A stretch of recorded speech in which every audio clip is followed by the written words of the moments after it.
আসসালামু আলাইকুম রহমতুল্লাহি ওবরকাতু। আপনারা অবগত আছেন, গত 30শে মে আমি আমার মসজিদের খেদমতরত মসজিদ থেকে বিদায় নিয়েছি। আপনারা ফেসবুকে দেখেছেন, অনেকেই প্রশ্ন করেছেন যে হুজুর, হঠাৎ কী কারণে আপনি বিদায় নিলেন? আসলে আমি হঠাৎ বিদায় নিইনি। আজ থেকে প্রায় 1 বছর ধরে ভাবতেছি যে বিদায় নিব। তো গত 2 মাস আগে আমি আমার মুসল্লিদেরকে জানিয়ে দিয়েছিলাম যে মসজিদের কোনো কারণে না, কোনো রেষারেষি, কোনো রাগ, কোনো কুৎসা বা কোনো কারণে না। আমার নিজের ব্যক্তিগত ব্যস্ততার কারণে আমার অনেকগুলো প্রতিষ্ঠান হয়ে গেছে। তো নিজের ব্যস্ততার জন্য আমি আমার মসজিদ থেকে বিদায় নিয়েছি। আর আমার ব্যক্তিগত কারণে আসলে আমার নিজের ব্যস্ততার জন্য আমি বিদায় নিয়েছি। আমার মসজিদের প্রত্যেকটা মুসল্লি, প্রত্যেকটা মানুষ অত্যন্ত বিনয়ী, নম্র, ভদ্র। তারা আমাকে যথাযথ সম্মান এবং মর্যাদার সাথে ইমামের দায়িত্ব পালন করতে সহযোগিতা করেছেন। আমি সবার প্রতি কৃতজ্ঞ। বিশেষ করে আমার মসজিদের সভাপতি, যিনি অত্যন্ত বিনয়ী মানুষ, তিনি আমাকে পূর্ণ স্বাধীনতা দিয়েছিলেন যে হুজুর, আপনি আপনার মন মতো মসজিদ চালাবেন।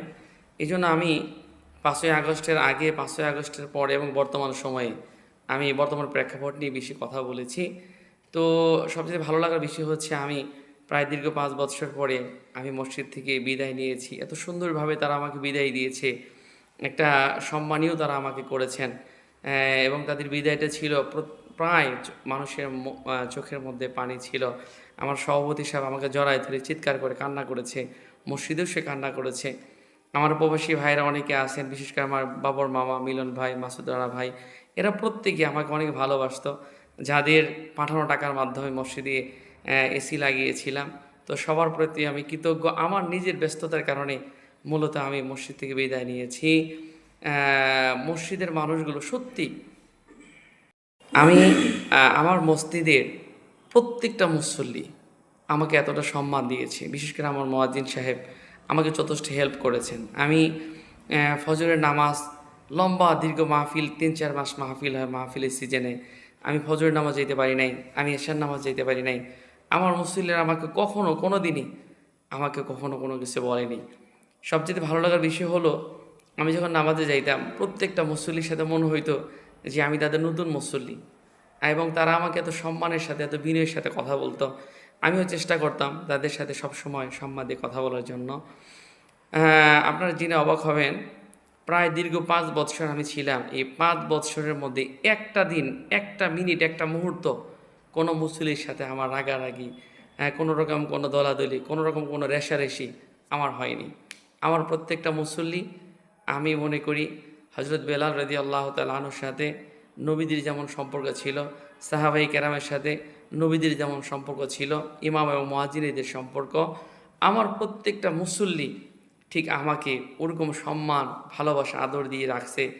আপনারা ভাবতে পারেন, হুজুর তাহলে কি আপনি হক কথা বলেন নাই?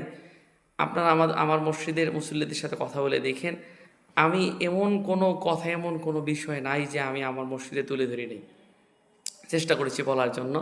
মানুষগুলো অনেক ভালো এবং তারা আমার কথাগুলো রিসিভ করেছে এবং তারা আমার কথাগুলো বোঝার চেষ্টা করেছে। আমি সর্বোপরি সবার জন্য প্রাণ খুলে দোয়া করি।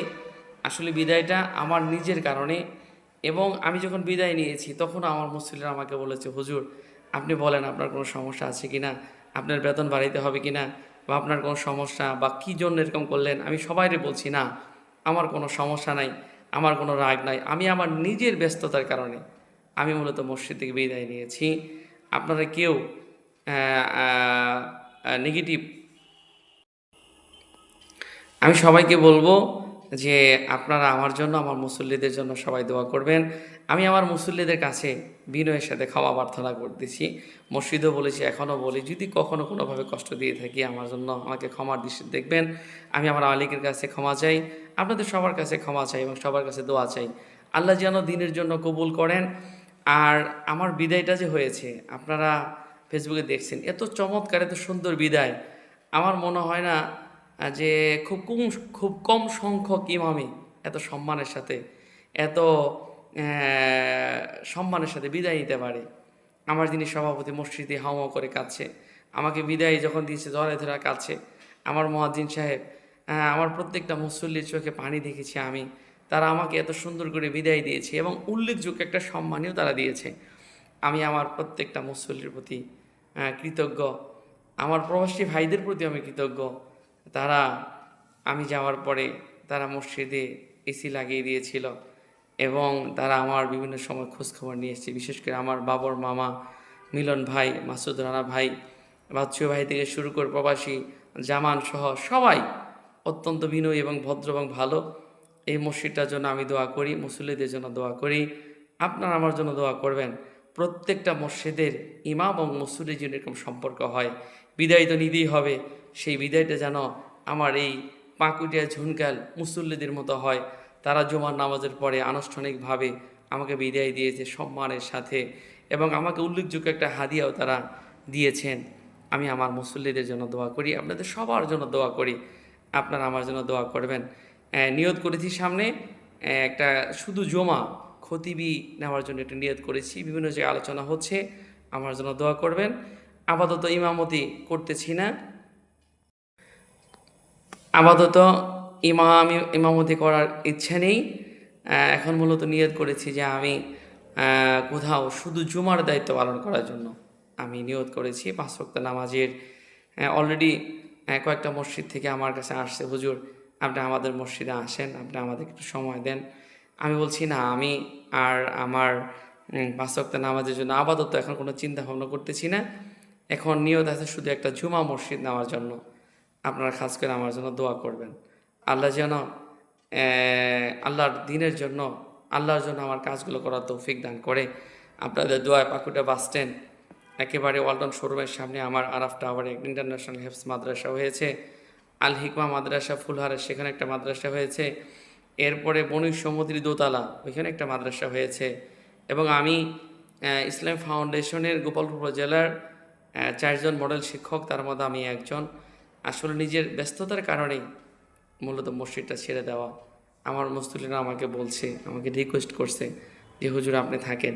আসলে আমি আমার ব্যস্ততার জন্য চলে আসছি। আমার মুসল্লিদের জন্য আমি দোয়া করি। আমি প্রত্যেকের কাছে অনুরোধ করব, প্রত্যেকটা মসজিদের ইমাম যেন এরকম সম্মান নিয়ে আসতে পারে। সবাই, আমরা তো ভুলের ঊর্ধ্বে না, আমাদেরও ভুল হইতে পারে, সেটা পরামর্শ দেওয়া যাবে।